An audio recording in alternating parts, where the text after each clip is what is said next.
This is from Joel Hirschhorn, which we read at the last meeting. Most corrupt and legally sanctioned forms of tyranny hide in plain sight as democracies with free elections. The toughest lesson is that all elections are distractions. Nothing conceals tyranny better than elections. Few Americans accept that their government has become a two-party plutocracy run by a rich and powerful ruling class. The steady erosion of the rule of law is masked by everyday consumer freedoms. Because people want to be happy and hopeful, we have an epidemic of denial, especially in the presidential campaign. But to believe that any change-selling politician or shift in any party control will overturn the ruling class is the epitome of self-delusion and false hope. In the end, such wishful thinking perpetuates plutocracy. Proof is the plutocracy has flourished despite the repeated changes of governments. And I think that really portrays what's going on now. I was surprised today that the nation backed Obama, which is maybe not so surprising. But to introduce Sander, we have a professor from Pacific University, Jules Boykoff. He's the author of Beyond Bullets, The Suppression of Dissent in the U.S., also How the State and Mass Media Squelch U.S. American Social Movements, well, isn't that the truth, and also Landscape of Dissent, Guerrilla Poetry and Public Space. He has written for popular publications like Common Dreams, The Argonian, and NACLA, Report on the Americas, as well as academic journals like Social Movement Studies, Journal of Politics, and New Political Science. So to introduce Sander, here's Professor Jules Boykoff.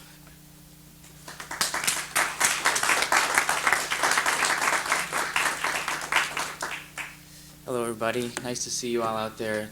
I'm very pleased that Sander Hicks is joining us tonight. Sander Hicks is a media activist, writer, and indefatigable agitator.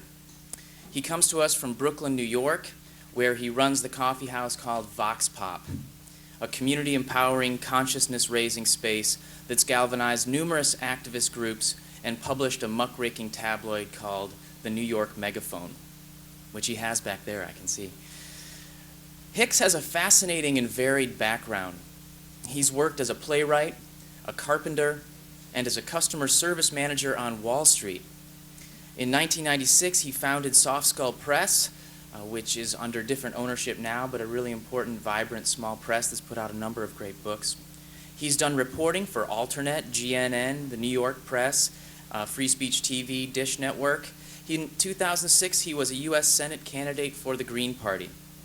His book, The Big Wedding, zeroes in on intelligence assets and whistleblowers who tried to stop 9/11 from happening. Tonight, he'll speak about FBI malfeasance using numerous examples from U.S. history. In particular, he'll be zeroing in at one point on the case of Dr. David Graham. In order to fully comprehend what Sander Hicks is going to talk about tonight, I think it helps to understand the wider context of the state's suppression of dissent, which is why I guess was asked to introduce him. So a great place to start with that really is the COINTELPRO, counterintelligence programs, which spanned from 1956 through 1971. They were preceded actually by another acronym called COMINFIL, Communist Infiltration Investigations.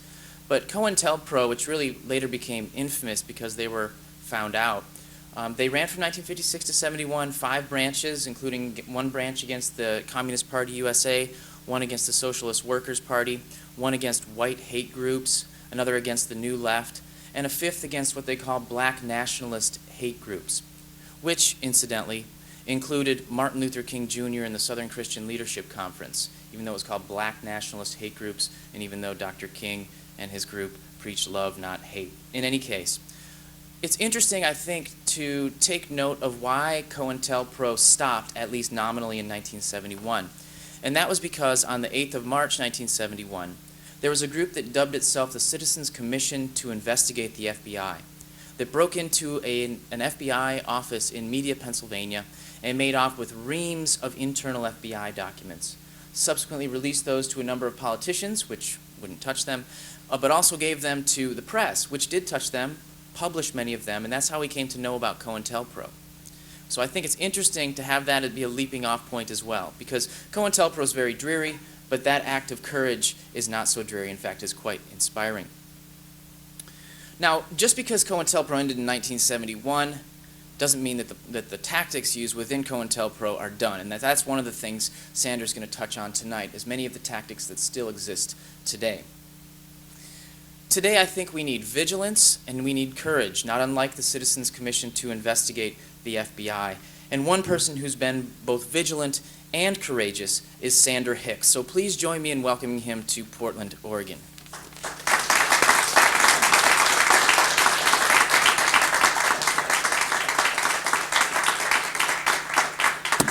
Hi, everybody. It's great to be back here in Portland. I haven't been here for like 15 years, but Portland, Oregon, boy, it was the first town on the West Coast I ever visited. In the summer of 1990, I took a bus from Washington, D.C., all the way out here. It took 3 days, but I lived here for a little bit of that summer. And Jules, thank you so much for that intro. That was really great. That's the best intro of the tour thus far. And what he didn't have in hand, I often have in hand during my speaking tour, and that's a copy of Dr. Boykoff's Beyond Bullets, The Suppression of Dissent in the United States. And I'll be talking more about his book and how it's part of my talk.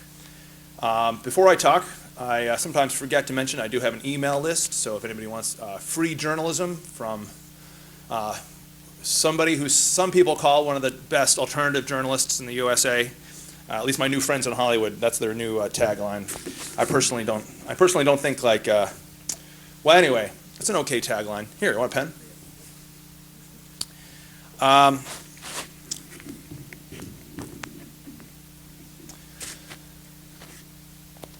In the spirit of a Quaker meeting hall, I'd like us to just start off with a moment of silence.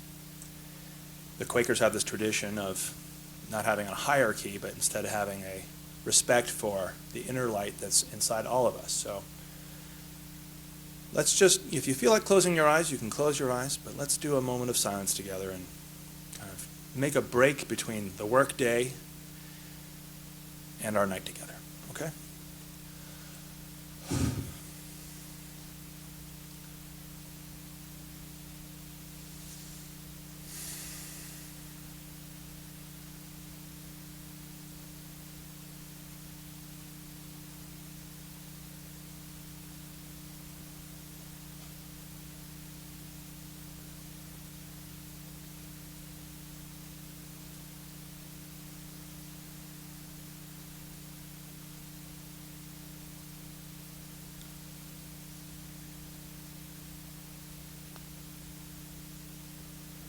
We'll come back to this moment. We'll end here in the same way that we began tonight. What I'm going to do is take you through a tour of some of the darkest points of American politics. But we're not going to end in the darkness. We're going to end with new courage and new hope. I'm going to share with you my vision of what I'm doing, and we're going to come together on a vision of the way the world will be, could be, should be, rather than the details of where we're at right now. Because my people, my friends, my brothers and sisters, for the first time in the history of our truth movement, our peace movement, for the first time in the history of 9/11 truth, an activist has died. And all the criteria of a murder investigation point to the FBI being the main suspect. I feel very close to this case. I just was down in Shreveport, Louisiana, investigating it myself, just this past September and October. And I learned a lot about this guy. His name was Dr. David Graham. And he was a Christian, in a real roots Christian kind of way. For instance, when a homeless guy moved into the trailer on the guy's property. He didn't call the cops. He went out there with like food and conversation and spare change of clothes. Got that guy back on his feet. He was an entrepreneur. He was a radio journalist. He had his own radio show. He was taking on local Shreveport corruption for the last 15 years, and intermittently was doing independent media. And if you know anything about Shreveport, Louisiana, you don't really have to scratch the surface too deeply to find some serious government corruption. For instance, 15 years ago or so, Dr. Graham was involved in the Mons case. The Mons case was the local DA dealing narcotics, framing a local Air Force guy for a murder having to do with blackmail and bribery. So that's how Dr. Graham met a few of his friends. Got involved in the Shreveport Community Church with a guy named John Milkovich. John Milkovich is a very interesting Shreveport character. He's a lawyer. He's a former Democratic congressional candidate. And John Milkovich helped him with the Mons case, and they worked together up to the point where Milkovich gave Graham's eulogy at Graham's funeral a year ago from last September. Graham, like I said, was an entrepreneur. He was a dentist by trade, but he also had a natural toothpaste. He was trying to, do the American dream. And so at one point he met a very slick guy who seemed to come from money, a guy named Muhammad Jamal Khan. Now Khan's a very visual character. I brought back some video that's on YouTube and Google Video. You can see him. He's a blonde Pakistani. It's pretty rare because he was a sort of an albino. But he was very slick. And he was born in Saudi Arabia, raised in Pakistan. He bragged about family connections to Washington, D.C., political connections. He bragged about his family back in Pakistan having factories and farms. So Graham thinks maybe he can get an investor in his natural toothpaste company. And they have a couple of meetings. Khan never wants to meet in Shreveport in public. He always wants to meet in his own townhouse. And at one point, Graham overhears Khan bragging about a family connection to Osama bin Laden. This is the fall of year 2000.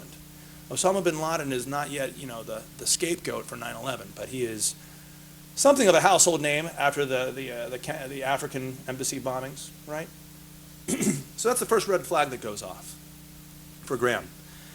Then at one point, Khan introduces Graham in his townhouse to a couple of young medical students. Supposedly they're Saudi doctors, young Saudis studying medicine in the USA.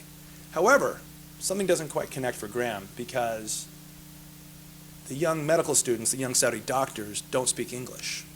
So how could you be in Shreveport in the Bible Belt studying medicine when you don't speak English? It's another red flag that goes off. Graham makes notes at one point. He's in Khan's kitchen. He sees 3 cardboard boxes on the ground underneath the kitchen table. He sees 3 Arabic names. And he writes these names down and reports them to the FBI. The names are worth noting. And I'm going to try to not overwhelm you with too much Arabic jargon, but let's remember these names together. Nawaf al-Hazmi, Fayed bin Ahmad, and Khalid Almidar. He reports these names to the FBI. The FBI, instead of investigating and getting back to him, calls him up and says, yeah, Dr. Graham, we got a strange phone call here at Shreveport HQ.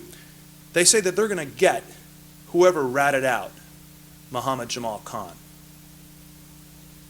So this is the top policing organization of our fine country, right?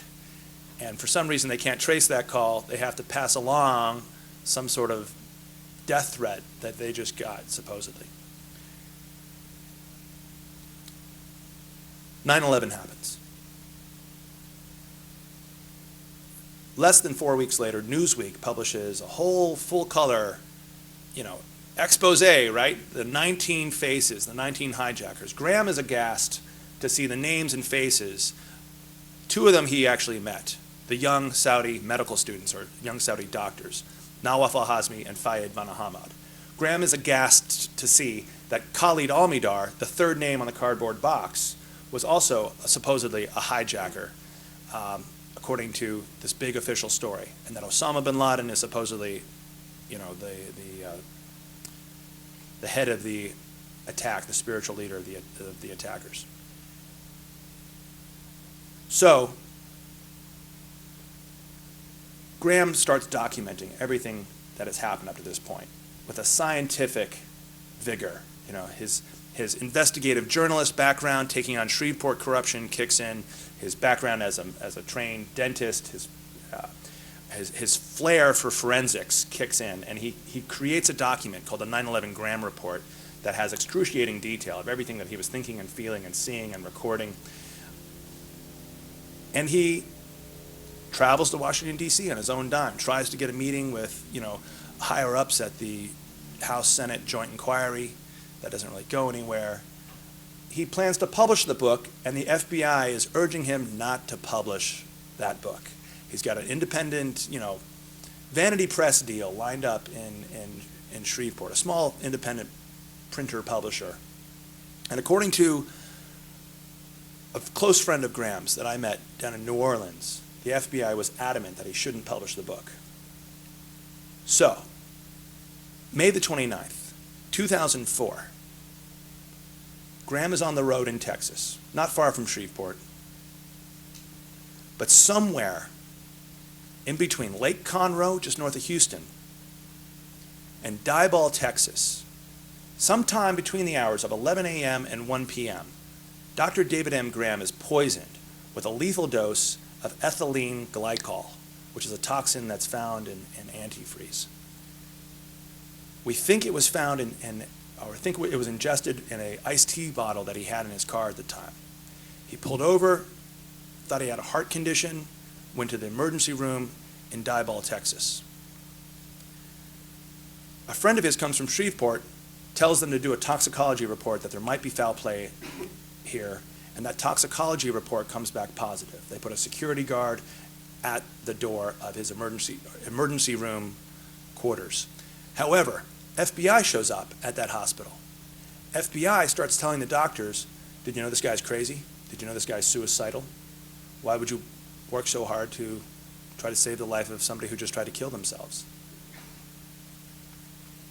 The cardiac surgeon leaves the case and stops administering to Dr. Graham because of this FBI statement at the time. Back in Shreveport, FBI tells the local TV station, we were not involved, and we don't know if this was suicide or not.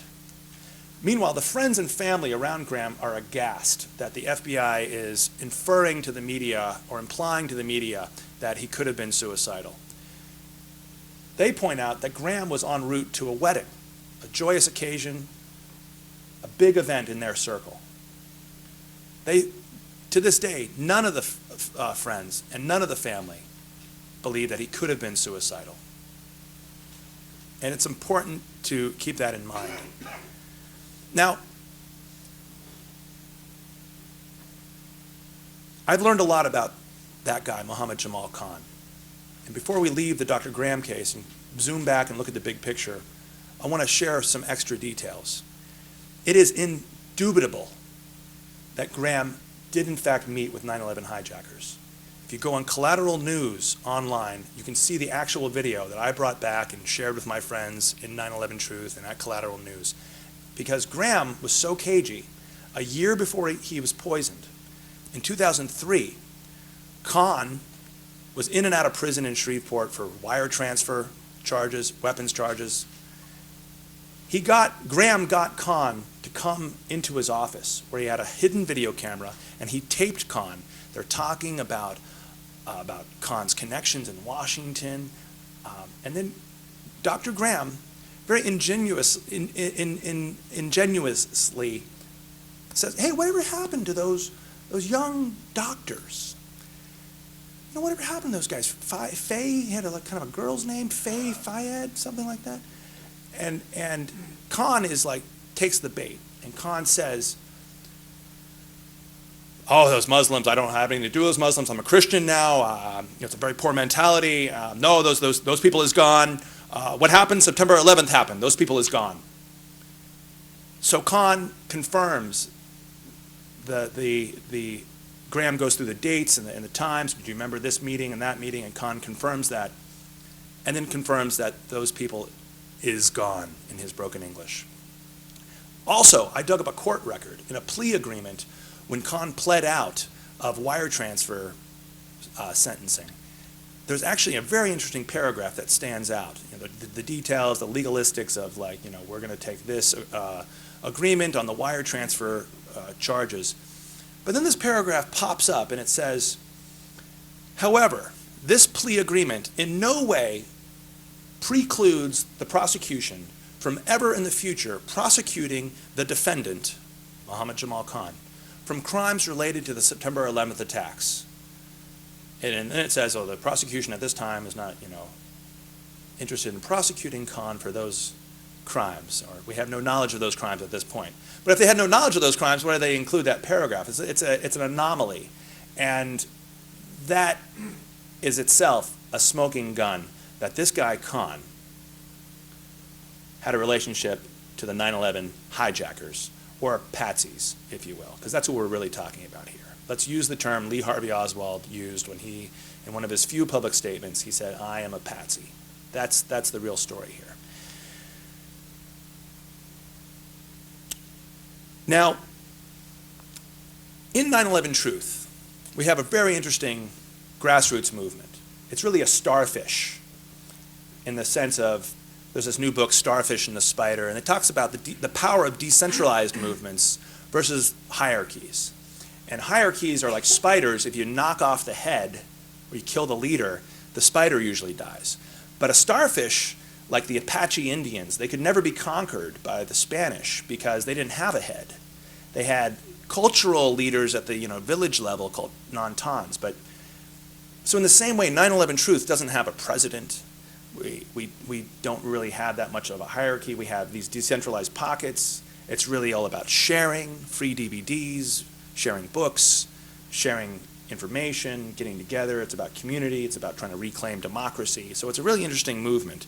And I'm here to just have us reflect for a moment that we, just remember 2002, remember 2003, remember the hysteria, the pro-war hysteria, the frenzy of, like, even our moderate friends, our liberal friends, were whipped up into, like, thinking, well, we got to get them, we got to do something, right?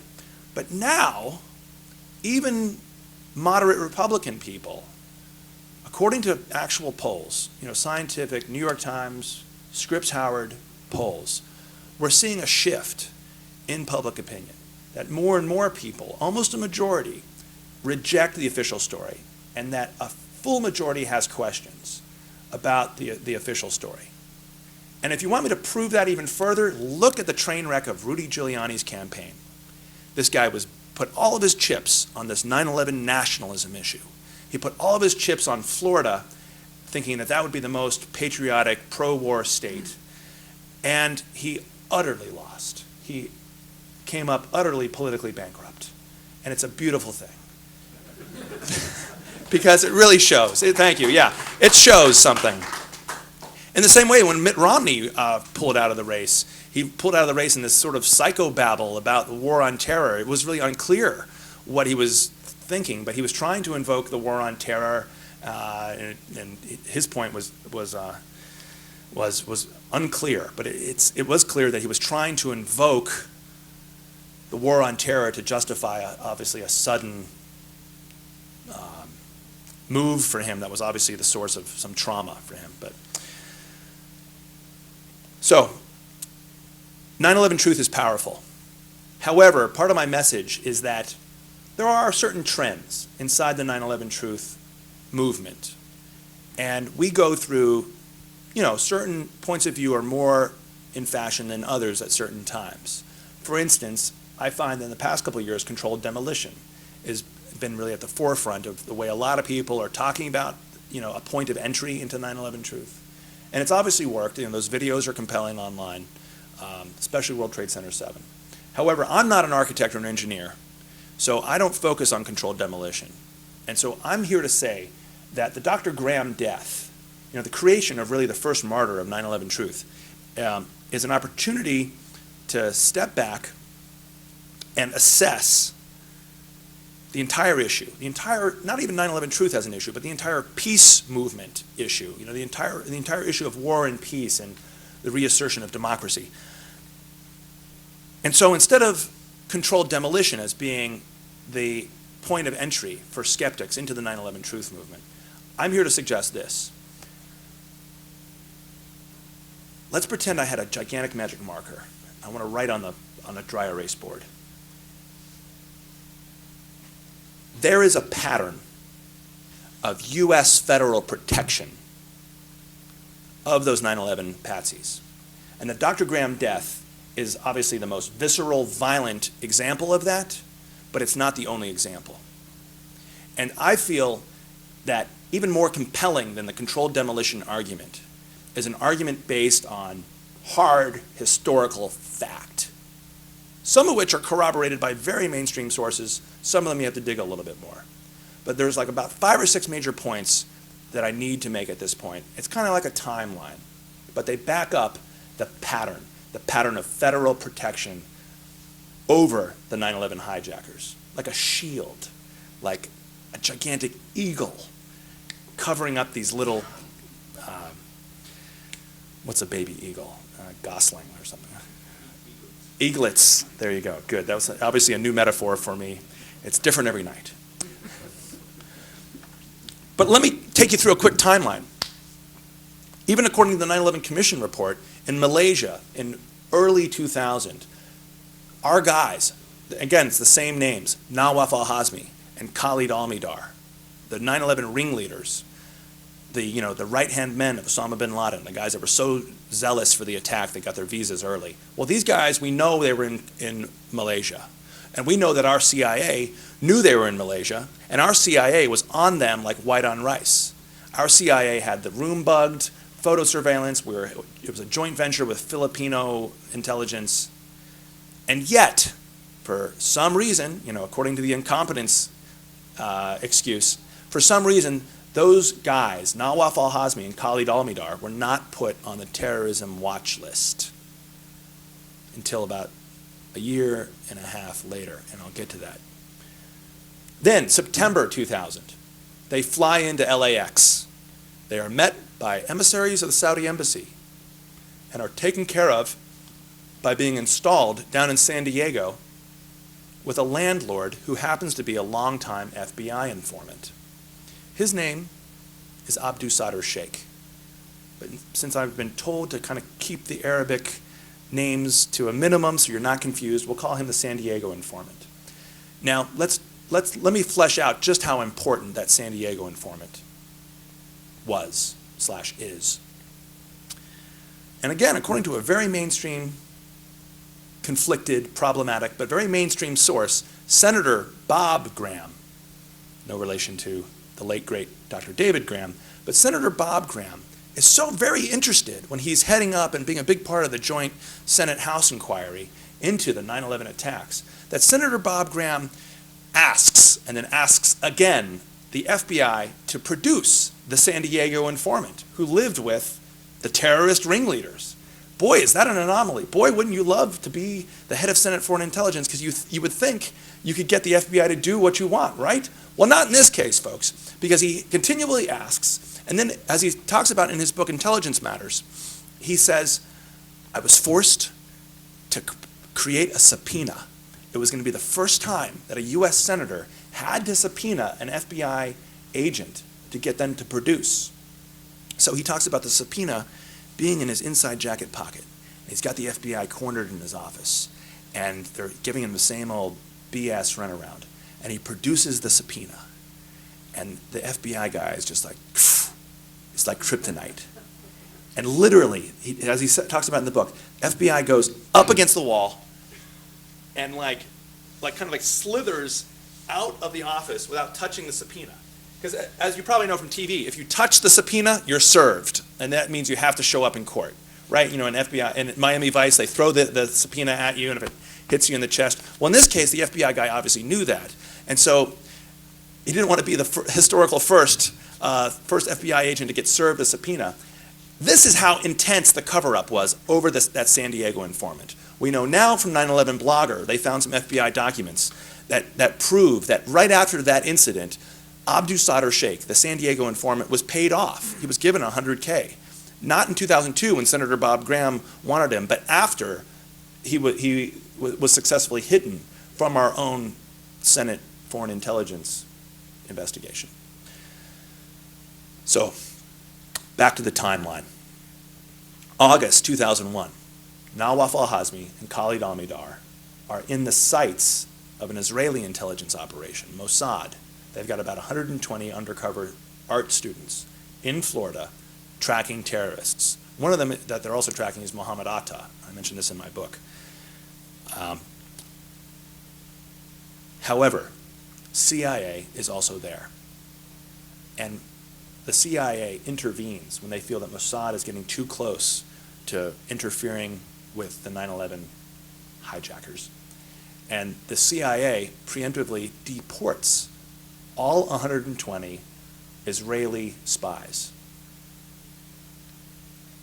The Mossad responds by flipping the CIA the bird by publishing a list, an extensive list of about 19 or 20 hijackers planning an attack in the U.S., and the hijackers are already in the U.S., and so the CIA is embarrassed. And at that point, does the CIA put the names Nawaf al-Hazmi and Khalid al-Mihdhar on the terrorism watch list? A couple years ago, congressional testimony came out. It was kind of a subcommittee, low level, didn't make the mainstream media. But Representative Kurt Weldon, kind of a maverick from Pennsylvania, held testimony around the Able Danger operation. Show of hands, who's heard of Able Danger? Okay, good. That's good.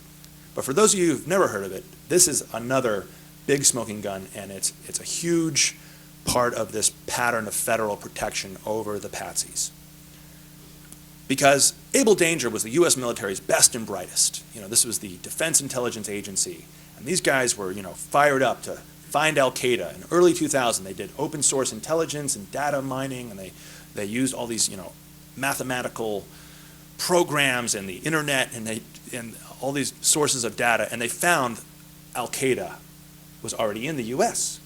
And then they show up at a meeting with their superiors with a big chart with faces and names, and for some reason when they show up, their superiors had put yellow sticky notes, Post-its, over the faces and names of certain Al-Qaeda operatives. And can you guess which faces and names were covered up? Mohammed Atta. Very good. And can you name two more? No. Well, I'll give you a hint. Nawaf al-Hazmi and Khalid al-Mihdhar. Very good, very good. I can't pronounce it. I know. People have that problem, but we got to learn a little bit of Arabic. If I say assalamu alaikum, you say? Very good, very good, excellent. We're not in small town California anymore. Finally, I got to say that I'm friends with Joe Trento. He wrote Secret History of the CIA. He wrote a great book called Prelude to Terror. And he did a new book called Unsafe at Any Altitude. And it's a book about aviation safety. And it's kind of like a very careful book, because I was really expecting a 9/11 book at this time. But instead, he wrote this book about aviation safety. But he slipped in a little nugget of information, like in the middle of the book. Nawaf al-Hazmi and Khalid al-Mihdhar, says Trento, were agents of the Saudi GID. Now, I was like, what are your sources? He was like, my sources are inside Western and Saudi intelligence. And this guy's really the top of the game. This guy was close to CIA muckety-muck, Jesus Angleton, the basis of Good Shepherd, the movie. So I really believe Trento, and it really helps explain just how much Nawaf al-Hazmi and Khalid al-Mihdhar were protected. So let's remember, they were protected by CIA in Malaysia of 2000. They were protected by FBI in Shreveport and in San Diego. They were protected by CIA from Mossad in August, and they were protected from the DIA by Pentagon top brass. Now, Ray McGovern, the former CIA operative, said, well, you have to understand that intelligence is about, well, oftentimes there's an international kind of cooperative arrangement where if I'm not able to do an operation in my own country, I will ask other intelligence operatives to do the operation. And that's what 9/11 really was. It's not quite as cut and dry as Bush knew, but I do believe Cheney and Rumsfeld had a big part in this. It was definitely an international arrangement, and it was definitely headed up by the darker elements of the rabid right wing of our country's political power structure.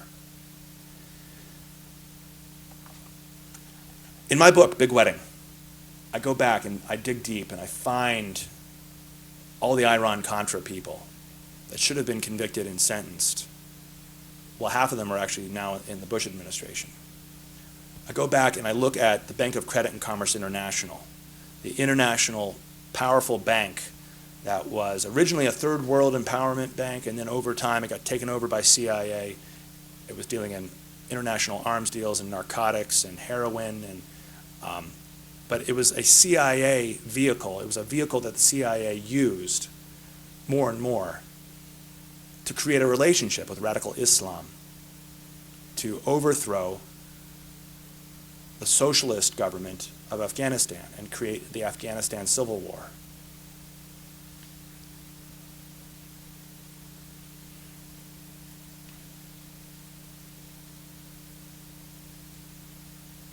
The same kind of international power structures, the same kind of power struggle is really what's at the heart of the modern world and at the heart of the 9/11 tragedy.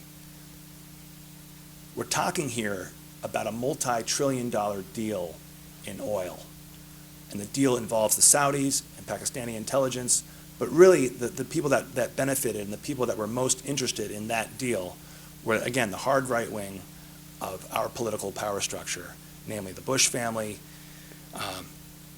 the ascendant neoconservative hawks, especially Cheney and Rumsfeld. In the Big Wedding, I talk about how Cheney and Rumsfeld were on the scene all throughout the mid-'70s, to the right of Nixon, to the right of détente, denouncing SALT II, denouncing the CIA for being too weak, and because they wanted to create their own mythos.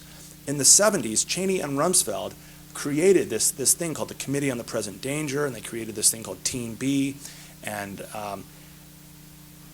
all dedicated to trying to preempt the CIA and manipulate the media and create this understanding that the Soviet Union was not in decline. The Soviet Union was building up their military. I mean, it was completely false, and the CIA was aghast that the Republicans would put up these think tanks and create these groups just to steer public opinion towards more defense spending.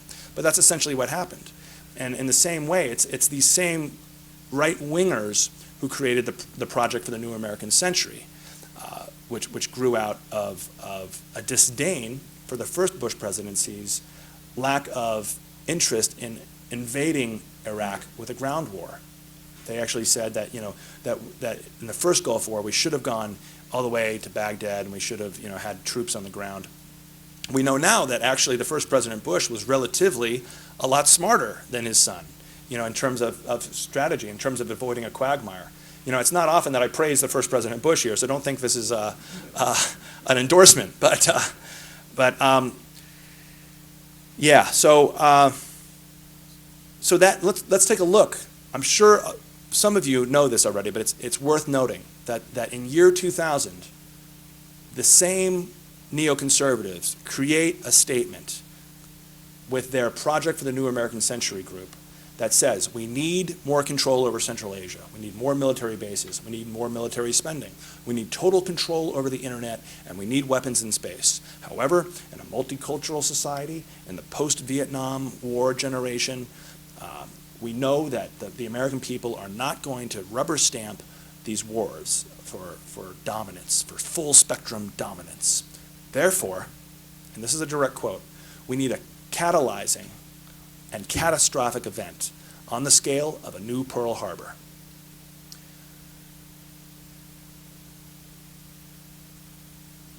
So,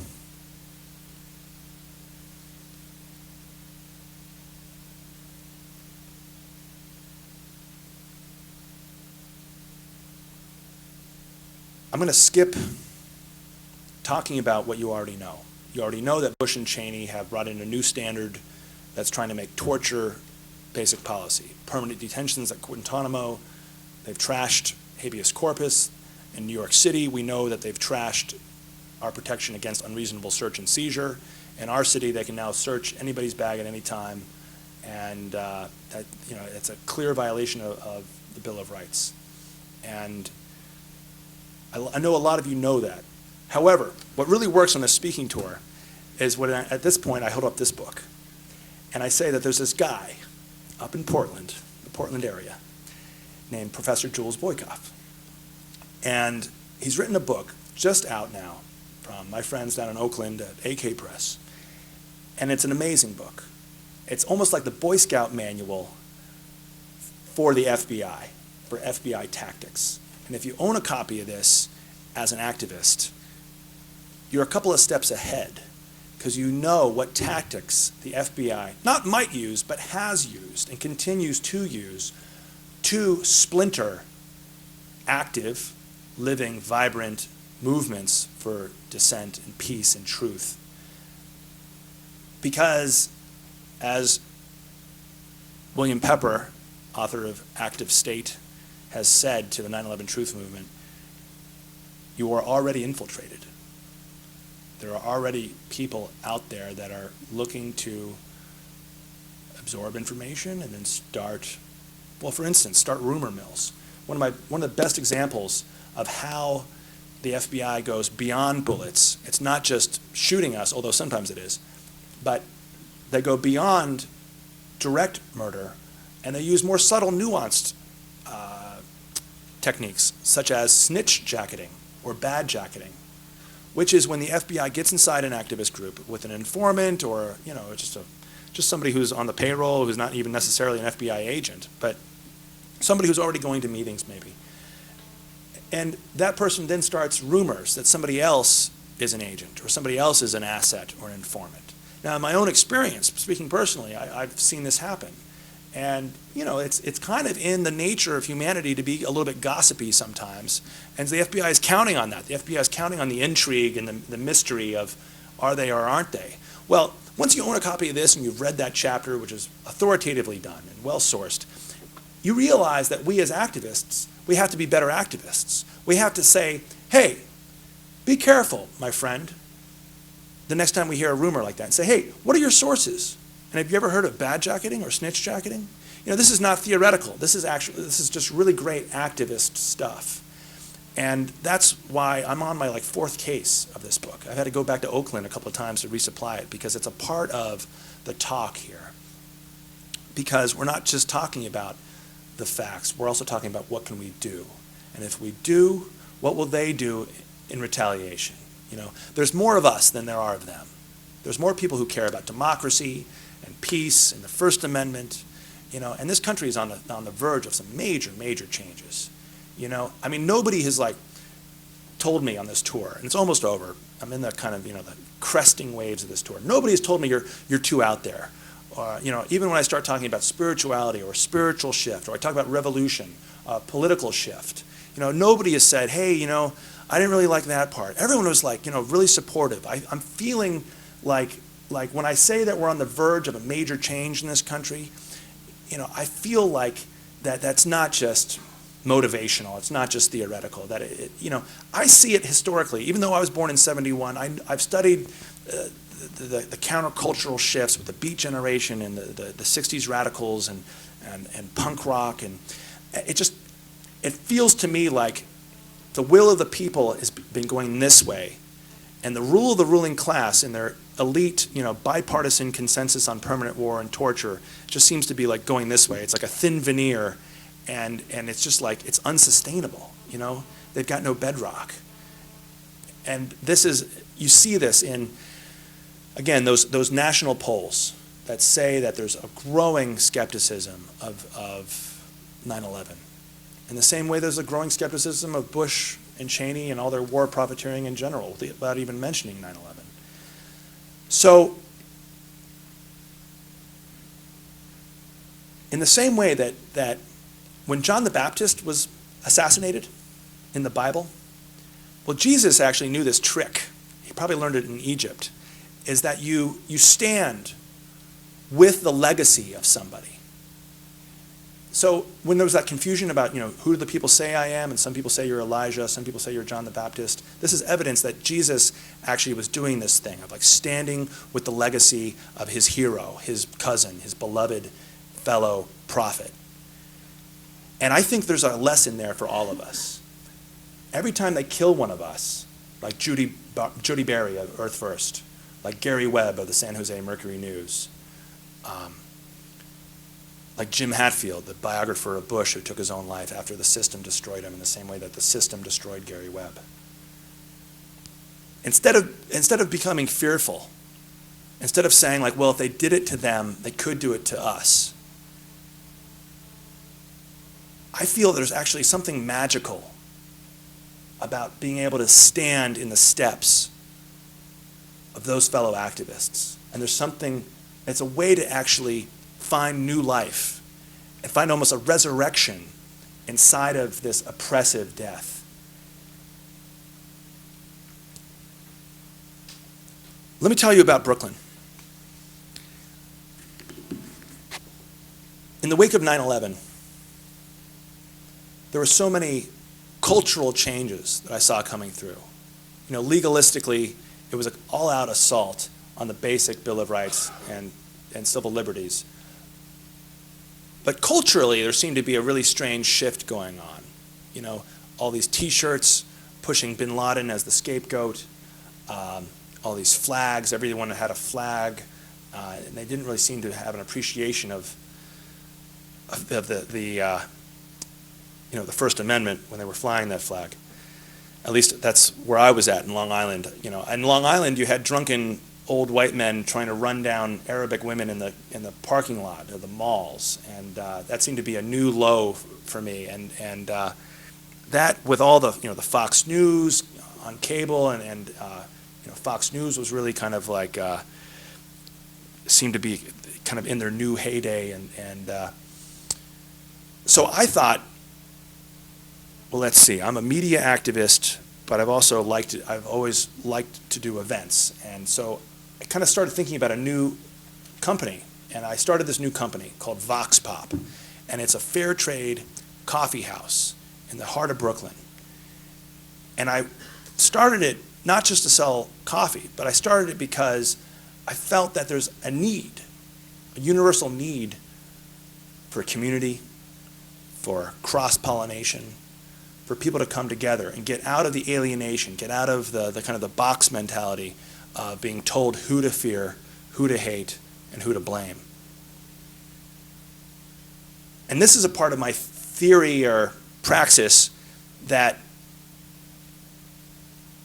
there is a gigantic mass movement in this country. It's across the political spectrum. It's progressives and patriots who stand together and don't like what's going on with the bipartisan consensus on permanent war and torture and cover-up, really. Because it's not just about Bush and Cheney, it's Bush, Cheney, and Clinton. And a lot of stuff happened in that timeline I talked about the federal protection that happened in the Clinton administration. And it's Clinton who was confronted in Denver by my friend Adam. Clinton who said, 9/11 was not an inside job. 9/11 was an Osama bin Laden job.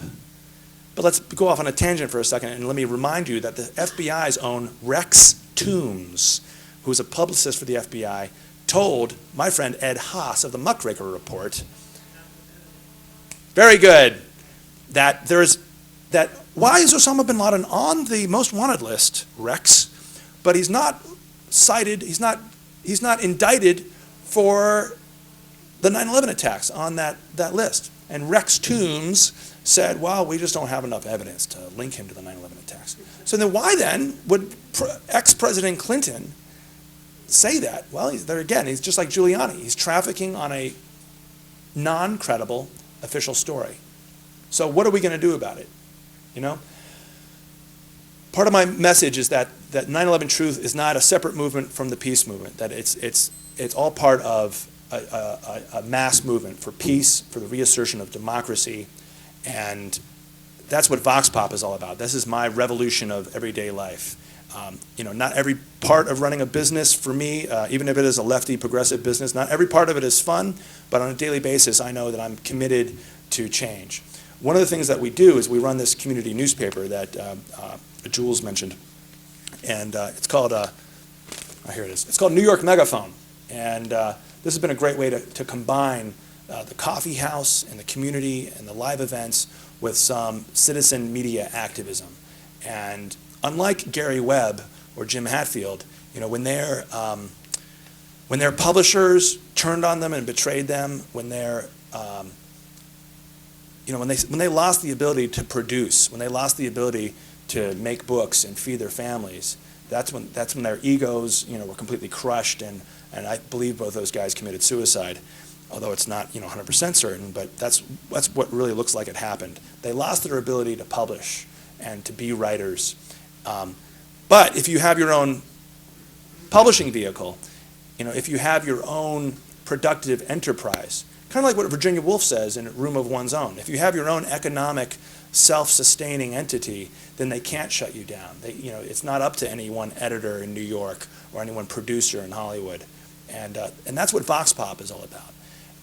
And I've been meeting people who are interested in doing a Vox Pop in their town. And so if you're interested in that, I've got some information in the back, and just had to ask for it, and it's free. I made it at Kinko's today. Let me think if there's anything else. Part of the new hope that I have for the world is this new model, the We Are Change model. And I think it's worth talking about right now, even if some of you are familiar with it. But We Are Change is this new subset of the 9/11 Truth movement. And I think when the Marxist anthropologists of 200 years from now look back on this time, they will look at the forces of production, they will look at shifts in the technology of the time, and they'll realize that having a lot of cheap video cameras in the hands of a lot of people and having a democratic platform like Google Video or YouTube is a pretty potent mix, because look what the people have done with it, with their own creativity. They've turned on the cameras and gotten in the faces of politicians like Mitt Romney, Bill Clinton, Rudy Giuliani, and asked certain questions. Now, I think this is unprecedented. Even in the late 60s, you had the underground newspaper movement, but you didn't have quite as much access. You didn't have quite as much of a democratic, small d, alternative in terms of, because I think one of the things that's part of one of the factors here is that when you turn on a camera, you are the media. Because the politicians, it's not in their interest to throw a palm on the lens and say, get that thing out of my face. No, it's actually, when you stand in front of that camera and ask a politician a question with a mic, especially if that question is succinct and to the point, then you become a reporter. That's the kind of thing that we're doing with the New York Megaphone. The Megaphone started because we had these little activist groups that are just spontaneously starting inside of Vox Pop. And to the writers activist group, I said, it's actually very cheap to produce a newspaper. We've done it before. There's some people here from Harrisonburg, Virginia, that from 15 years ago. We did it in Harrisonburg, Virginia during the first Gulf War. And so the We Are Change model of this direct action people's video is, I think it has incredible potential, and it's shown incredible potential. Speaking personally, I did it with Rudy Giuliani recently in Loveland, Colorado, and the results were great. Just by virtue of the fact that we had cameras going, the media reported on the confrontation and the false arrest from the police, and I got a little bit roughed up, but so they reported on that, but then we got to tell our story in a more unedited form, and that itself was picked up by Raw Story, and so the kind of a pretty big lefty internet site also picked it up, and it became a great story. All right, well, let's do another moment of silence, shall we? This time, we're at the end of the talk, but we're at the beginning of the Q&A period, at the beginning of the discussion period. Anything that I haven't made clear could be made clearer, but just want to bring it back down.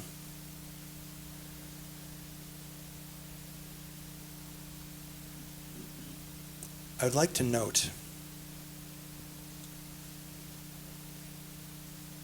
that Dr. David Graham is with us here, that Gary Webb is with us here, Judy Berry is with us here, Jim Hatfield is with us, and all the different people who have stood for truth and fighting the power. That even if you fall at the hands of the state, you're not forgotten. In fact, you've made us stronger.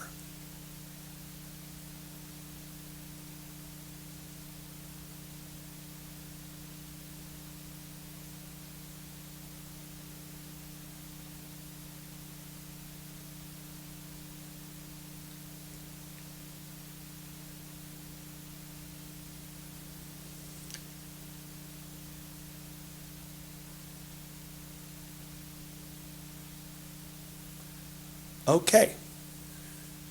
Well, thank you very much for your attention, and I can take some questions if anybody has any questions. Or I can tell you about the fabulous book deal that we offer, or I offer as part of the tour. But I'll get to that in a minute. You had a question. Yeah, how did the FBI know that Graham was going to publish a book? Okay, good question. How did the FBI know that Graham was going to publish his book? You know what? He was in pretty close contact with them. In fact, when he died, the fact that he was a volunteer citizen informant, really should have warranted some sort of investigation into his death. I have a feeling, to answer your question, I have a feeling he told them. I have a feeling and you could probably find a better answer if you actually download the book, because it never made print, never got printed, but it is a free download at sandorhicks.com. So. And I don't remember the last details in the book, but he probably was trying to leverage the threat of publication. You should treat me more seriously. You should stop, treating me so hostilely. If I could sort of speak for Graham, he probably was very open with them. He was open to a fault, and because I'll tell you this, I interviewed an FBI guy. I went down there to Shreveport and completely lucked into a face-to-face with one of the agents who Graham had been working with. And this agent knew exactly who I was talking about. And he effectively admitted that the FBI did discredit him. I said, why did the FBI tell these doctors that he was suicidal? And the FBI guy was like, oh, well, Dr. Graham lived in an apartment above his office. Dr. Graham had to be reminded to lock up his office at night. Did you talk to the receptionist who had to remind him? It's kind of like, what? I mean, I just asked you about these allegations of suicide, and you're talking around that, and you're giving me something that's not related. It was very weird. I said, hey, was Muhammad Jamal Khan an informant? He said, we don't discuss informants. But no. I said, I'll take that as a yes. He said, you can take that any way you want to. And then we went back and forth on a number of things, but it ended with him saying to his receptionist, call security. Like, call security? You guys are secure. You guys are the mother flipping FBI. You guys are the top police organization. According to Professor Boykoff, you guys are some of the top assassins against the Black Panther Party and the American Indian movement. You guys, you don't need to call the golf cart security guard down in the parking lot, brother. You're the FBI. Why are you so scared of me? This guy literally, he had such physical repression. He had a tick in his eye and stuff, and you could tell he had a lot of guilt in his heart. I mean, I can't prosecute based on the guilt in his heart, but I'm not a lawyer. I can't prosecute Jack, but in the court of public opinion, I would submit to you, the jury, that this guy had a lot he was holding back. And, according to the 9/11 Graham report, which you can read, you can see how many times Steve Hayes, FBI special agent, met with Graham. So, and at one point Hayes asked me, he said at one point, I've read some of the book, but I haven't read all of the book.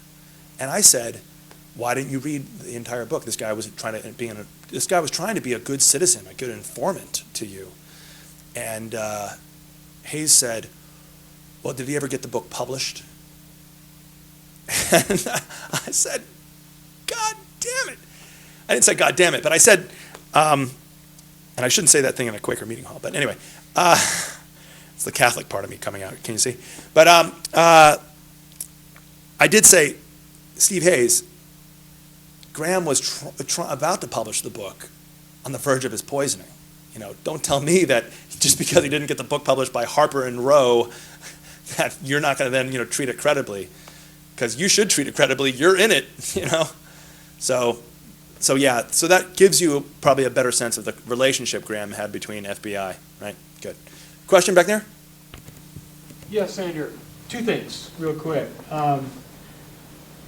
You wrote the book, The Big Wedding, dealing with Randy Glass, reading and all of that. You spent a lot of energy in that book, ending up pretty much with the lie-hop position. I wonder if you could illuminate us in terms of where you went since you've written that book and where you are now. And the second thing is I'd like you to talk a little bit about how the National Review and Stanford University have demonized you. Sure.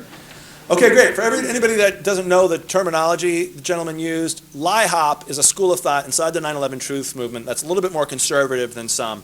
But lie-hop stands for let it happen on purpose. And you come from the perspective of the Bush administration. They are corrupt, but they're not so corrupt that they would, orchestrate 9/11 and protect these guys. They probably just knew about it through inevitable CIA informants that we know we have, but they probably just let it happen on purpose because they needed it to justify, the PNAC, Project for the New American Century imperative for New Pearl Harbor, right? And I personally have always argued that ethically it's just the same thing as the other school of thought, which is make it happen on purpose. Because if you let a murder happen, or 3,000, it's the same thing morally as making 3,000 murders happen, right? So it's sort of an academic debate. And also people who read Big Wedding, they say, you know what? Some people call him a lie hopper, but really he's a my hopper, because it's really hard to read some of this stuff in the book and not come off with they made it happen on purpose because of all the anomalies. However, you're right in the sense that I did sort of try to package my book with like the back cover. Originally, when I published it a couple of years ago, I was trying to take, somewhat of a careful approach so that maybe I could get back on 60 Minutes, since I was just there with Fortunate Son and the Bush biography. But that was not to be. I was foolish for doing it. So the thing that's most lie-hop about my book is the headline on the back cover, which says, "Did the Bush White House allow 9/11 to happen?" Which up to the point of publication was something a little bit more controversial and provocative, like the Bush administration made 9/11 happen. But that's certainly my perspective now, because I have developed as an activist. And not only am I discarding conservative advertising copy on the back cover of my book, but I'm emphasizing the pattern of U.S. federal protection, which is itself the most authoritative way to do the my-hop argument. Saying Bush knew or sloganeering around some sort of speculative conspiracy theory isn't as compelling. It doesn't build a movement as much as hard historical fact with your dates and your cities and your places and as many names as you can possibly cram into your head. So that's what I've done. And then, I happened to do a piece for Alternet about 9/11 Truth, which was an incredible miracle in itself that I got that one through. And that was a catalyst that got somebody to send me the Dr. Graham stuff. So it's like 2007 was a huge year for me, and like one door led to another. And, the Dr. Graham death itself is a clear case of my hop. Not because, if you isolate it, and if you read Dr. Graham's book himself, he was isolated. He wasn't speaking to any peace activists, because there are none in Shreveport, at least when I was there. And he wasn't speaking to 9/11 Truth people, and he wasn't really a 9/11 Truth guy. But his evidence is so compelling for the my-hop argument, especially when you talk about that little anecdote I just talked about. Was Muhammad Jamal Khan an informant? well, we don't talk about informants. I mean, no. That's clear that Muhammad Jamal Khan was an informant. In the videotapes that you can see online now, Muhammad Jamal Khan brags about polygamy. He got married in Texas to stay in the country. Dr. Graham's like, weren't you married in Pakistan? And so suddenly Khan is giving Graham his high five. He's nervous. He's laughing. He's saying, oh, yes, they tried to convict me of that one, but I have friends, my ambassador back in Washington, political friends. So obviously Khan is a very, very connected to Washington, D.C. kind of FBI informant in this case. Perfect case of MyHop. Also, one last tangent, because it's such a great question. And then I'll ask you what the second part of your question was. I have one copy of Webster Tarpley's book here, which is really upgraded my own knowledge with his broad historical inquiry. I mean, I know the guy's problematic. He's got, he used to be with Lyndon LaRouche like 20 years ago, but he broke with them, so a lot of people don't like him because of that. But if you can forgive him his past political sins and read a 500-page, authoritative, historically rooted take, not just on 9/11, but a pattern, going back to NATO, going back to 1846, James K. Polk in the Mexican-American War, a pattern of false flag terror, false attacks, media spectacles being used to motivate the population. 9/11 was not an isolated case. What was the second part of your question? You've been demonized by National Review Oh, yeah. at Stanford University. Right. As deranged. Just recently, yeah. Deranged. Am I deranged? That's why because I was with the professor today, that's why I wore a jacket and a tie. It's because the esteemed professor was going to be here. So anyway, yeah, I don't always wear a jacket and a tie, but when you get called deranged, you sort of they raise the ante. But it's interesting that they attacked my character but didn't attack the argument. I'd really like somebody to take on the argument. In the case of a criminal trial, habeas corpus, we have a body in this case. There's nothing more compelling. In the same case in rock and roll, if somebody dies young, they become a hero. It's the same case in history. If somebody dies unjustly, they should become a martyr. Because martyrs are ways for the people to get motivated and to kind of to look to our saints. Now, Dr. Graham was not a political saint, but he was, a fellow truth seeker, a fellow independent journalist. So anyway, I'd love to see the National Review take me on in a debate. I have started to debate neoconservatives. My girlfriend Jill was there when and we were always quoting this to each other. The young neoconservative lady started her argument by saying, very similar to the National Review's take, she started her argument by saying, well, I haven't written a book about this stuff, and I just don't care as much about this stuff, and I don't have as much time to research this stuff as my opponent because I have a life and a job and a car. So it's the car argument. In the same case, in the same way, the National Review online said this guy is speaking at Stanford Law, ostensibly on civil liberties, and I was speaking on civil liberties, and I did actually tailor the speech you heard with more civil liberties information and anecdotes. Well, they dismissed that. They said ostensibly it's about civil liberties, but really Hicks is a 9/11 conspiracy theorist, and we just know that's what he'll mention. And unfortunately, though, at the same time, something that had a little bit more of an effect is that somebody in the student body at Stanford, I don't know if he was in the law school or not, but he found a way to hack into a listserv that spammed the entire campus, and he denounced me and he told people not to go.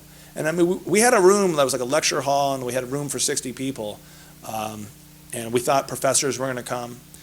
Now, I don't know if this guy had an effect or not. I mean, I know the kind of progressive I am. If like some right-wing hack, suddenly spammed me, I wouldn't have that dissuade me. But people that are more on the fence about an issue, thinking like, oh, are people going to call me crazy if I start, becoming like a 9/11 free DVD guy, and or, I mean, I'm sure there are people out there that are thinking like, gosh, what do I do? Do I take a stand? Do I not? Well, in this case, it might have had an effect because this guy spammed the entire campus and then was like banned from these listservs, and he told people not to go, and I think he contacted National Review. And it might have had a bit of a chilling effect because there wasn't a packed house of 60 people in the lecture hall that we were expecting. It was like 20 students or so. 10 of them had their laptops up during the entire talk, and they just were down on their laptops taking notes and stuff. I felt like hey, is this on? You know, I felt like saying like, I felt like being like a badass teacher and being like, laptops down, laptops. How do you handle it? Do you like let people like play, Dungeons and Dragons or whatever the fuck they're doing?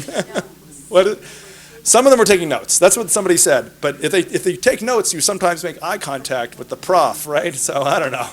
But anyway, that was Stanford. It was not half as lively an audience as you, and half as receptive and nice an audience as you. But then I got on Stanford Radio right afterwards and did a whole like hour-long thing with them, and that was cool too. So, and a lot of people think it was like some of the best press of the entire tour, and they're right because it was the only press of the entire tour. But they really summarized. They took a soundbite, a quote from a video I have on YouTube of me talking to like Book Look TV, and they summarized some of the historical stuff in Big Wedding. They summarized the Pakistani ISI, Soviet, Afghan Civil War, CIA links. They sort of summarized that, and they did have some of that in their article. So it was an attack piece, but it did get the argument out there in distorted form. The book, basically, you characterize line hop, but I think your book gives a lot more substance to creating that patsy thing. I mean, there's a huge amount of energy by these hacks that went into that. And I think that's what so it isn't just a passive, well, we allowed this to happen. It was really very, very concentrated, heavy-duty amount of energy, BCCI and ISI and everything that you put in there. So, anyway. Cool. Appreciate it. Sure, thank you. All right, let's go here and then there. The Graham family, did they look at him as a martyr or not? Good question, the Graham family. I was almost going to go off on a tangent and talk about them earlier when I first brought them up, but they are what we don't want to become because they're like 1930s Germany. They're literally saying it happened to him, and if we speak out, it'll probably happen to us. And I don't want to judge them too much because they lost somebody only a year ago from last September 2006. Because they went through this 27-month ordeal of organ failure and paralysis with him. You know, he was given a less than 1% chance to live in the hospital in 2004, but then he came back. It was like a miracle, and he regained his level of speech. And when the family was in the hospital room, he never talked about who he thought did this to him.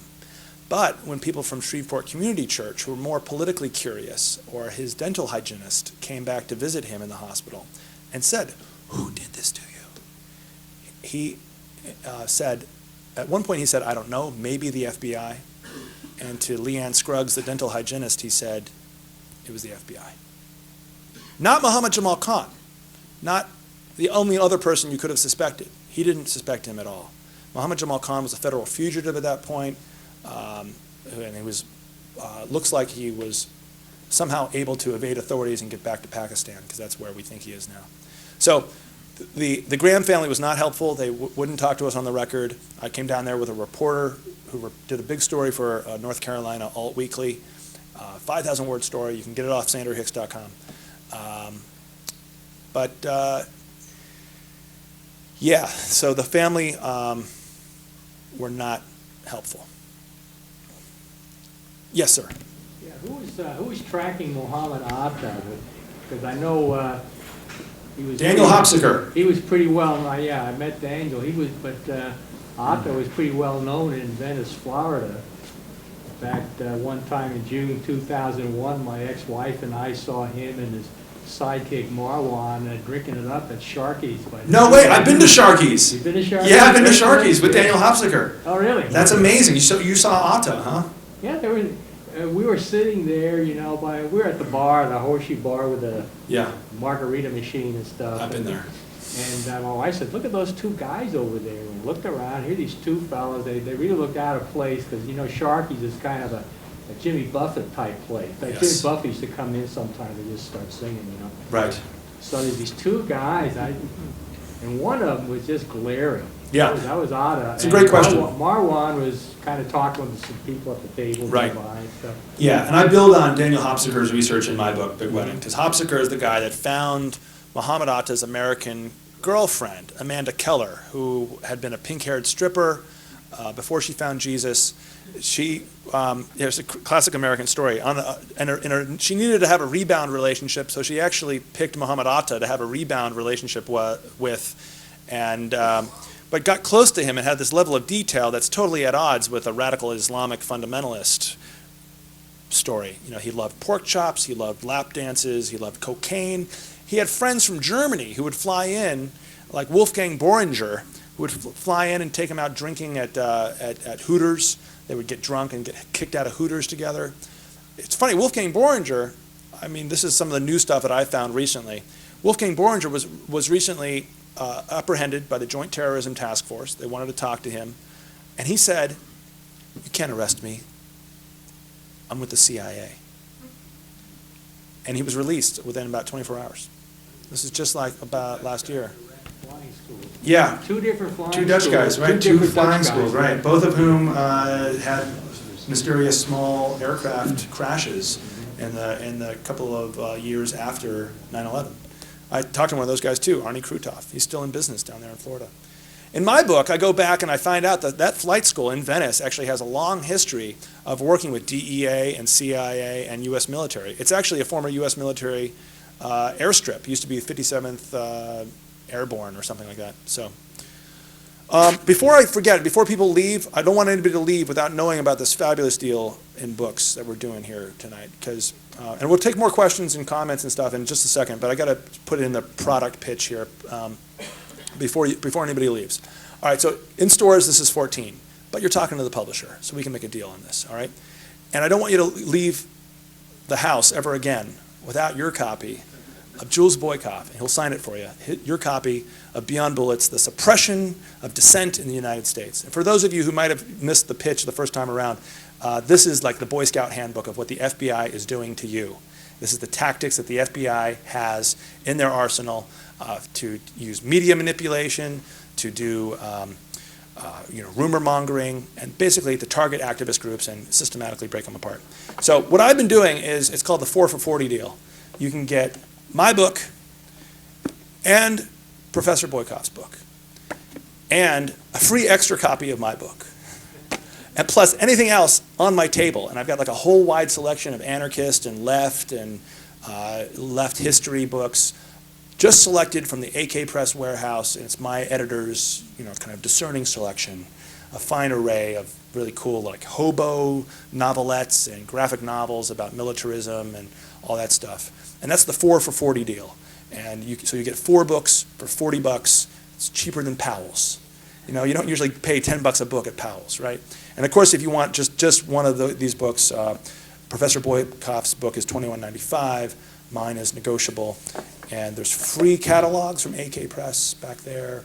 And there's DVDs back there. And so at the end of the Q&A, we will have a frenzy of information dissemination. Sandra, we have one more author who Oh, yeah. books at your table. We have Paul Levy, who is local, and Paul, he has his books back at Sandra's table also. Great. How much are they?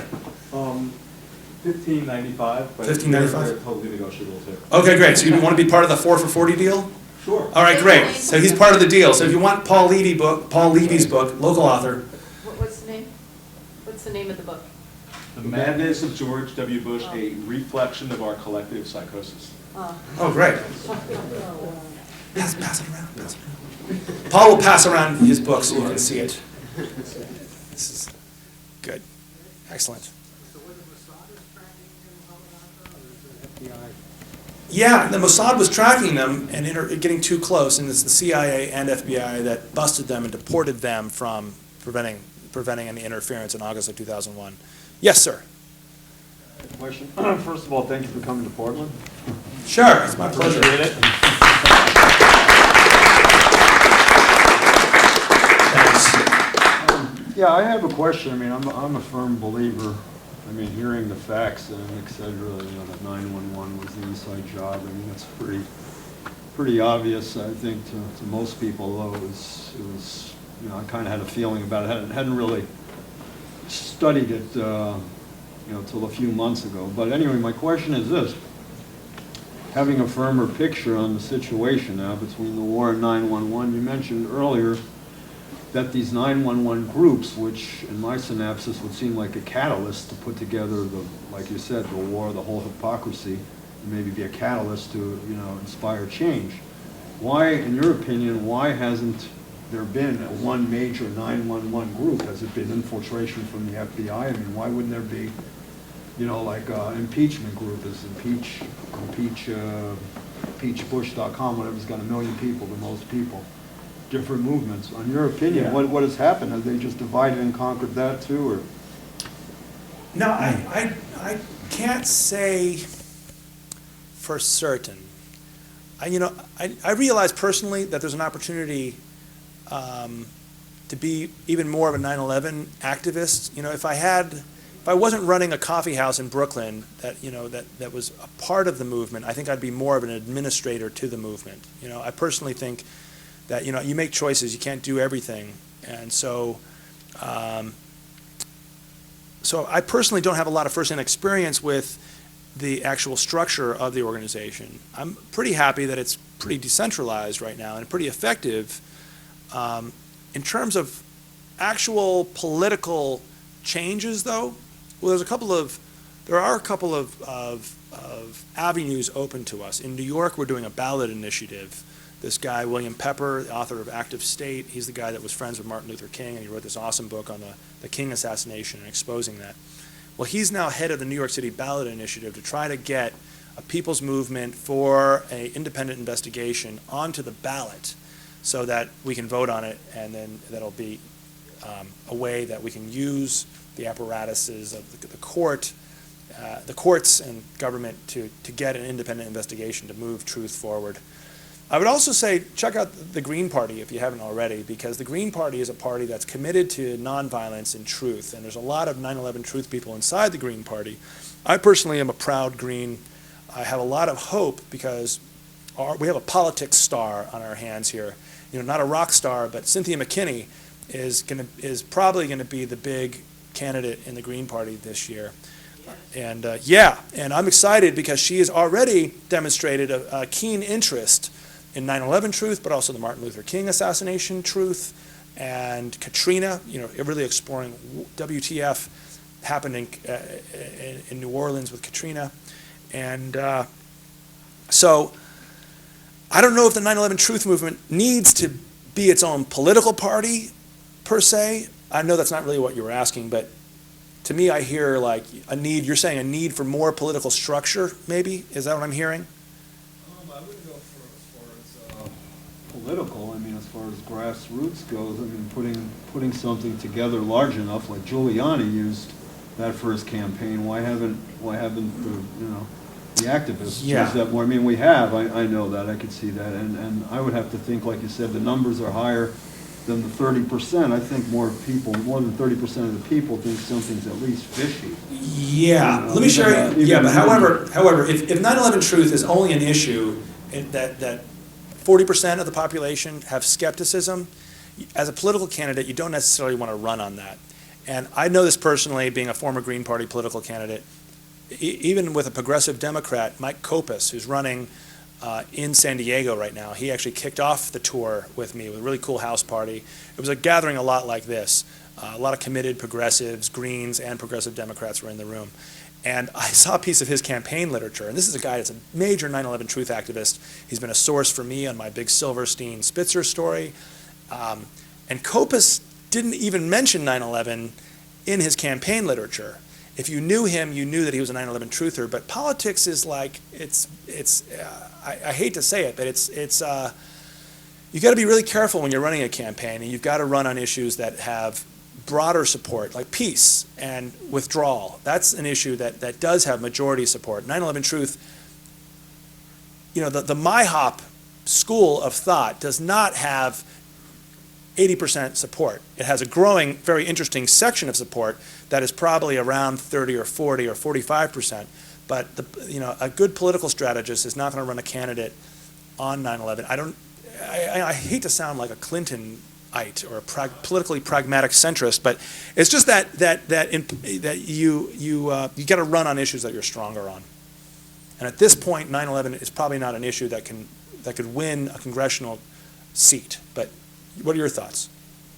My thoughts are that I'm asking all of you to think positively about impeachment, because part of the impeachment is about anything that we have any close to democracy in this country is our constitutional rights, that they have been completely obliterated very publicly. And as long as that lie continues, as long as that elephant is in the living room, it gives everyone permission to choose what they want to talk about. Right. In other words, the whole umbrella is a lie. So I just am asking you, I know we've all been sort of brainwashed. We will impeach them. We're going to impeach them. A lot's going on here in Portland and nationally. The log jams are beginning to break up. I'm going to Washington in a week and a half. Barbara Ellis, some of you know her, has put together an incredible thing, a plan that we're sharing, and we're getting good response. I'm just asking for all of your good wishes for the very reason you were talking about, which is there's a spiritual movement here of truth. Yeah. And we all have to think about it in a positive way. Forget Right. the details. Just know that it's the right thing. And when that happens, a lot of these things that they've been able to avoid because they're avoiding that elephant are going to be we'll be given permission to talk about. So that's to me the reason. So I'm asking, please, on the 26th and 27th, push all your good energy for impeachment to Washington, D.C. It's going to happen. Yeah. All right. Yeah, thank you. Pelosi says she's not gonna let that happen. Well, that's her problem. Yeah. Right. I also was given free impeach the president stickers too. They're red, white, and blue, and an artist in Venice, California gave them to me early on in the tour. And I have a couple of them left. And yeah, so right on. Thank you for that. It's actually more interesting and good to just run, because you'll learn so much more about the political system. You know, I ran for governor, and then it shifted, and they wanted me to run for Senate, and I learned a lot from that. I learned that it'd probably be better to run for city council or something that's more grassroots, first of all. But I also learned a lot about election law and also from the party perspective, campaigns are great opportunities to get issues out. You know, the right to life people learned this by just getting the right to life thing on a lot of different ballots. Just that, you know, the issue, you saw it on the ballot line. Or the marijuana reform people had the same thing. The ballot line. You know, if you have a ballot line, then you're you know, people are like, oh, what's the marijuana reform party or whatever. So yeah, even in the ISO, the socialist group says the same thing. That it's you know, they're not one of these lefty groups that turns their nose up at elections. You know, and then in year 2000 they were supporting Nader. And they said that even if maybe we're not running to win, maybe we're running to get the issue out there and get more visibility and more voices involved in our movement. And I think it's a sound strategy. Anybody else that hasn't spoken or yeah? Yeah, I have a question. You mentioned YouTube earlier. This is for my YouTube channel. Okay, so I have a hypothetical for you. Say someone that's never heard of 9/11 Truth or never heard of the 9/11 Truth movement, they were skeptical of the official narrative of the 9/11 terrorism attacks. What sources of information would you point them out? What books would you tell them to read? What Google searches would you suggest to them? Aside from your book, of course. Right. I know.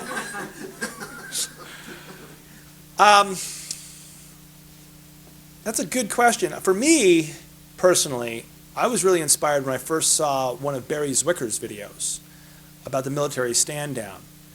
And I don't know if that's even still out there, so it might not even be a great answer, but he's a Canadian, and he talked about clear anomalies with, you know, fighter jets not being scrambled on that day. I'd like to ask people, you know, if you're so certain of the official story, well, where's Osama? You know, why do CIA people in Pakistan say that he was deliberately let go? You know, do you know about Fahrenheit 9/11? Do you know about Osama's past with the CIA? Is that not relevant to the discussion at all? Yeah. In terms of controlled demolition, I've actually personally turned people on to the videos of World Trade Center 7 collapsing, and that has been a pretty instantaneous question mark for people. You know, it's not the end of the argument, but it could be the beginning. Especially, even like this guy, I actually know one of the architects of World Trade Centers 1 and 2, Fred Gutnick. He hangs around Vox Pop in Brooklyn, and he was a skeptic and he was very anti these crazy theories that say that the towers were brought down with explosives. But then I showed him the video of World Trade Center 7, and he's still anti-controlled demolition about 1 and 2, but about 7, he admits that that video is just too clear. The crimp and the explosion of the penthouse first, and then the crimp and the collapse. So now still there's people in the 9/11 Truth movement, like in Eugene, one of the smarter people I know in 9/11 Truth is very much anti-controlled demolition. So take it with a grain of salt. But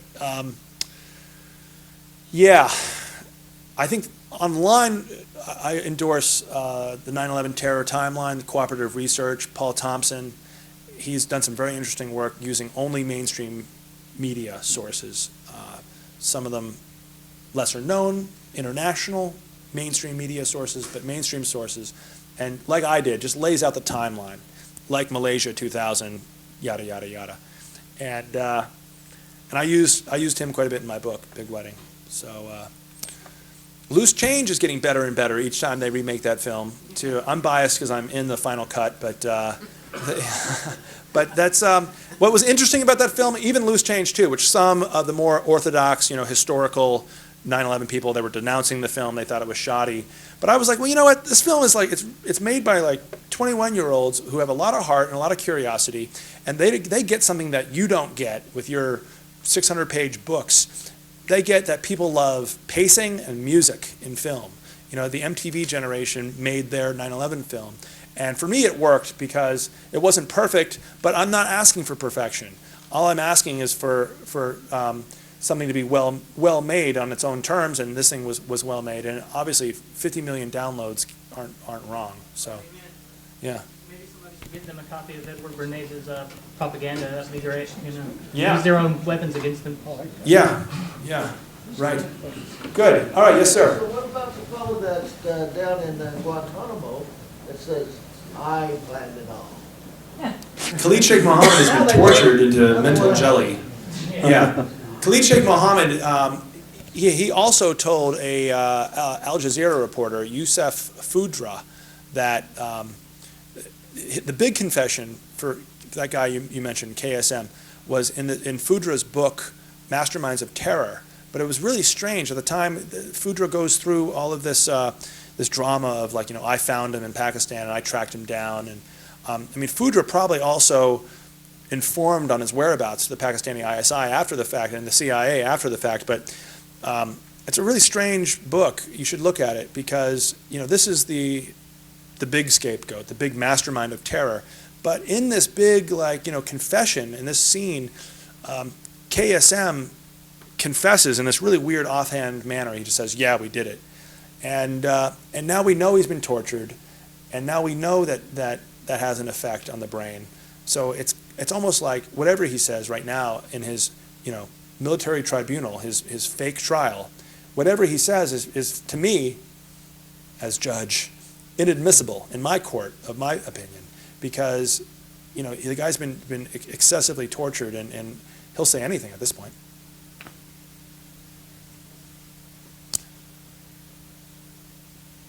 However, it is interesting to go back and look at our long-standing relationship with these guys, even in the '93 World Trade Center bombing. So another way to kind of say that nothing is what it seems is even in New York City in 1993, the names are the same, the faces are the same. Ramzi Youssef was involved in that, and he's also he's the guy that's now in Supermax prison in Colorado. And he is actually the nephew of the guy you mentioned, KSM, on trial right now in the military tribunal in Guantanamo. And 93 was, again, a highly infiltrated, terrorist operation. But we had two FBI informants, Imad Salem and Ali Mohammed, who, had that thing penetrated and they were reporting back. And, we could have stopped the 93 World Trade Center bombing. The FBI insists that the explosive actually worked. Because what I'd read was Right. that the organizer of this is an Egyptian major or something like that. And he asked the FBI if he could kind of mix up an explosive that wouldn't work. Mm-hmm. And the FBI said no. So can you tell us more about that? I was a little bit unclear on that. Yeah, well, the citation that I have is, I've heard that story, but I haven't found that citation, so I can't speak directly to that. Yeah, the New York Times did do some reporting about this. The stuff I cited was even more damning. Imad Salem was the FBI informant that was one of the FBI informants we're talking about here. And he got paranoid, so he started taping his own phone conversations. He was like, infiltrating and wearing a wire for the FBI. But even when he was talking to the FBI, he started making tapes of his own. So on one of those tapes that he started slipping to journalists after the fact, he's talking to a guy named Antisev at the FBI, and he says stuff like, "Isn't this great? We built the bomb with supervision of the FBI, and nobody says nothing." And it's a really interesting conversation, and there's a transcript in my book, Big Wedding. But what's really interesting is that Antisev doesn't say, "What are you talking about? That's totally untrue. The FBI, you did not build the bomb with supervision of the FBI." The FBI guy just kind of takes that as a fait accompli in the transcript, it seems, and then goes off about how we're doing this for a reason at the end of the transcript. Like, don't worry about it. Don't worry. We know what we're doing. And then, this is really great. If you really know your details here, in the Moussaoui trial, I was probably one of the few people that said, Antisev, why is an FBI agent named Antisev taking the stand in the Moussaoui trial? Wasn't there an Antisev somewhere in my book? And I go to the index and I'm like, Antisev, there he is. He's the guy that's talking to Imad Salem in the aftermath of the 93 World Trade Center bombing. So zoom up like 13 years to the Moussaoui trial. Turns out it's his brother. There's two Antisevs in the FBI, and they both were tasked to work with the same group of people, like Moussaoui. Moussaoui, I almost don't even need to mention to you, was protected by the FBI because the FBI, Colleen Rowley, Time Magazine Woman of the Year, right? She wanted to get the FISA court to rubber stamp, like they always used to, yes, you can investigate this. Yes, you think that this is a foreign intelligence asset, and so the FISA court that's set up to deal with foreign intelligence surveillance will just rubber stamp it like they always do and say yes. But in this case, the answer was no. You can't investigate this Moussaoui character or what's on his laptop in Minnesota. And she was shocked. She was like, she wrote her letter to Director Mueller, she said, I don't want to use words as strong as cover up, but, and for being the whistleblower, she got Time Magazine Woman of the Year with Sharon Watkins from Enron. And so that's another instance that, I don't always mention, but it's another compelling instance of Moussaoui protected by FBI. So who takes the stand against Moussaoui is Antisev. Somebody should have asked him about his brother and Imad Salem and the other time that FBI people were protected. Terrorists were protected by FBI. Oh, right. I'm sorry, I'm spitting on the lectern. All right. I'm frothing at the mouth. That's a bad sign. Don't print that in the National Review. Of course, it's great to have blogging commentary, because on my blog on GNN, somebody said, well, you've got to remember that there was an operation called Project Mockingbird in which the CIA did create media vehicles. And one of their people was Buckley, the founder of the National Review. So it's kind of interesting that there's been basically a media blackout over this tour. I thought maybe I'd get a few bits of press here and there. But the one bit of press I got was in this vehicle that has been sometimes alleged to be a CIA mouthpiece. And in this case, they certainly are trumpeting the CIA's line, So. In the same way, I also am traveling with one of the books in the kind of the grab bag box is a very interesting book called Zenith's Secret, and it's my own original contribution to the JFK and RFK truth movements. And It's written by a guy who had paramilitary experience and worked with CIA in the early 60s and rubbed elbows with CIA personnel who he says that he knows were involved in the RFK and JFK deaths. Very interesting book. So, and this is an interesting media anecdote. The editor of the local paper in Wisconsin, where the author lives, contacted the CIA and asked the CIA if this was true. And the CIA, I've never heard of them doing this, but they actually denounced the book, and they denounced me and my marketing strategy in a letter to the editor of the Wisconsin paper, who then slipped it to his neighbor, our author, who then slipped it to me. So now it's on the inside front cover of the book as kind of I don't know, an imprimatur of authenticity. You know, if the CIA denounces you, then you must be onto something. If the National Review, the CIA mouthpiece, denounces you, I don't know. I'm either deranged or I'm onto something. And I don't believe the speech I gave tonight was in any way deranged. Do you? No.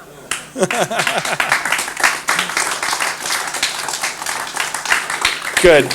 Well, my only deranged problem is that I haven't eaten dinner yet, so I'm probably going to want to segue into signing some books and making you deals.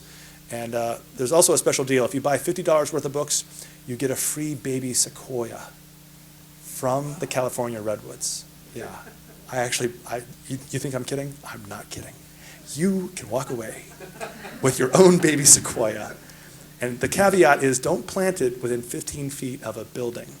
It's like a life bomb. It'll just go up, and in 100 years, your building will be blown away.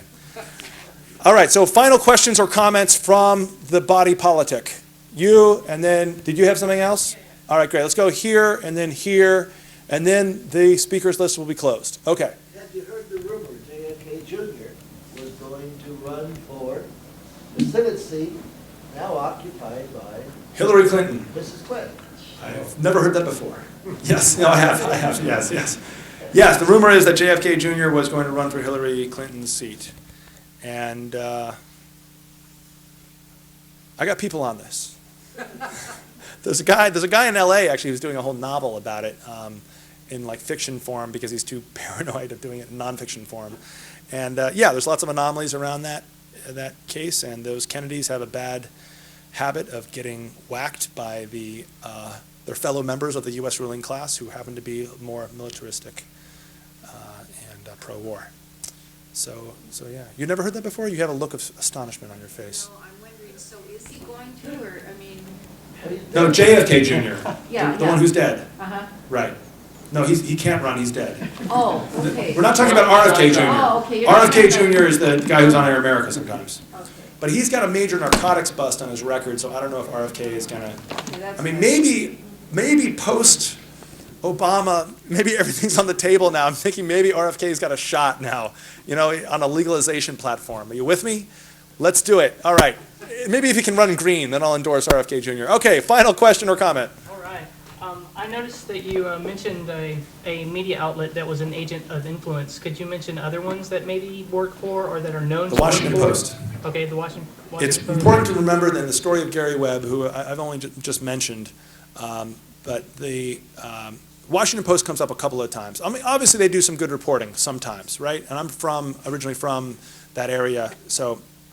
But it's really interesting to note that when the major media needed to start a campaign of disinformation against Gary Webb, against the whole CIA Contra cocaine connection that he was exposing just in the 90s in the San Jose Mercury News, it was Walter Pincus of the Washington Post who led the attack, there was follow-on from the LA Times that was just as vicious, and there was a little bit more nuanced follow-on from the New York Times. But that was like basically a three-way pile-on that destroyed the man, destroyed his career, got him fired. And it was led by Walter Pincus, who's still actually a reporter. Walter Pincus, it's documented, actually worked for CIA, spying on student groups in like 1957. So it's interesting to see the guy with CIA connections that were proven in the past and possible CIA connections that continue to the present was the guy that was the point man for beginning this onslaught, this overheated onslaught. Even the New York Times' own ombudsman said that we were probably a little bit too heated in our attack. But the level of vitriol in that attack ended somebody's life. You know, it's straight up. This guy died because of a massive media onslaught. His own paper betrayed him. His own editors. His own, yeah, right, yeah. It's an American tragedy, and it deserves to be told. There's actually a great book called Kill the Messenger that I highly recommend. Well, I don't highly recommend it because of some reasons, but I recommend it. It's a solid book, and it you know, for all the people that engage, and I feel sometimes people are a little bit too quick to assume, people like Gary Webb or Jim Hatfield, they're too quick to assume that something was nefarious about their suicides. But sometimes you got to have a more broader political analysis and realize that the system killed them. The system stripped them of their ability to be who they were, to be writers, to be published writers. And so therefore, the psychological effect ended up with them taking their own lives. But that doesn't mean the system isn't guilty. The system, you see what I'm saying? It's a little bit more nuanced than a straight up CIA assassin. Good, we're done. All right, good. Thank you for coming, everybody.